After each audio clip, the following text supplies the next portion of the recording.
देवगुरु बृहस्पति थे, सुना होगा देवगुरु बृहस्पति, राक्षसों के गुरु शुक्राचार्य। तो मैं तो अभी देवगुरु बृहस्पति की बात कर रहा हूं। उनके बेटे का नाम था कुशध्वज। याद करिए, ये कुशध्वज नहीं जो जनक जी के भाई थे, जिनकी बेटी मांडवी और श्रुतकीर्ति थी, नहीं, ये दूसरे कुशध्वज थे, बृहस्पति के पुत्र कुशध्वज। कुशध्वज की एक बेटी थी। वो बेटी इतनी विदुषी, इतनी प्रखर योग्यता में कि जब बचपन में ही उसने संपूर्ण वेद का पठन पाठन और पूरी तरह से याद कर लिया था संपूर्ण वेद को। तो बृहस्पति जी ने अपने पौत्री का नाम रखा वेदवती। उसका नाम रखा वेदवती। वेदवती बड़ी सुंदर। वेदवती की एक ही ख्वाहिश थी कि मैं विष्णु जी से विवाह करूं। इसलिए विष्णु जी के लिए तपस्या, घोर तपस्या करने लगी।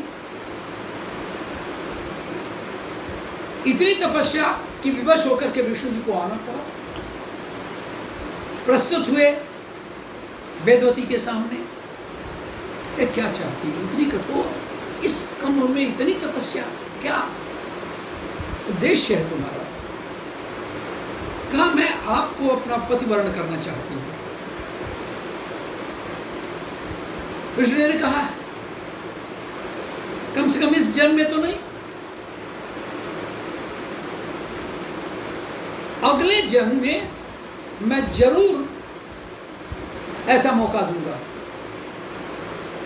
इसका यह अर्थ नहीं हुआ कि वेदवती विष्णु जी की तपस्या करना भूल गई या खत्म कर दी या उसका पर्पज करती रही, यज्ञ करती, ऐसे तपस्या करती, वेदोच्चारण करती। एक बार की बात है कि दुष्ट रावण उधर से गुजरा और उधर से गुजर करके देखता है कि इस तपोवन में इतनी सुंदर कन्या कैसे आ गई।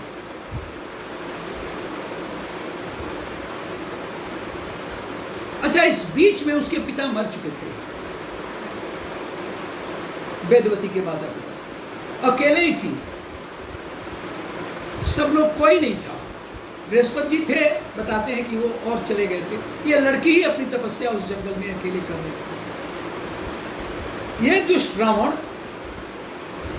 उनका आंचल पकड़ लिया, कहा, क्या आवश्यकता है इस जंगल में तुम्हें इस तरह से खपने की? तुम रावण के साम्राज्य लंका में तुम रानी बन करके रहो। कहते हैं उसने कैसे भी अपने बाल काट लिए, जो बाल पकड़े थे। और जब रावण ने और कोशिश किया आगे बढ़ने को, तो ये यज्ञ कर रही थी, जैसे सती जैसे यज्ञ कर रही थी, उसी यज्ञ में प्रवेश कर गई और जल करके मर गई। लेकिन जल मरने के पहले कहीं रावण ये भी सुन लो कि तुम्हारे मृत्यु का कारण मैं बनूंगी अगले जन्म में। कहते हैं अगले जन्म में वही सीता बनी और रावण की मृत्यु का कारण बना।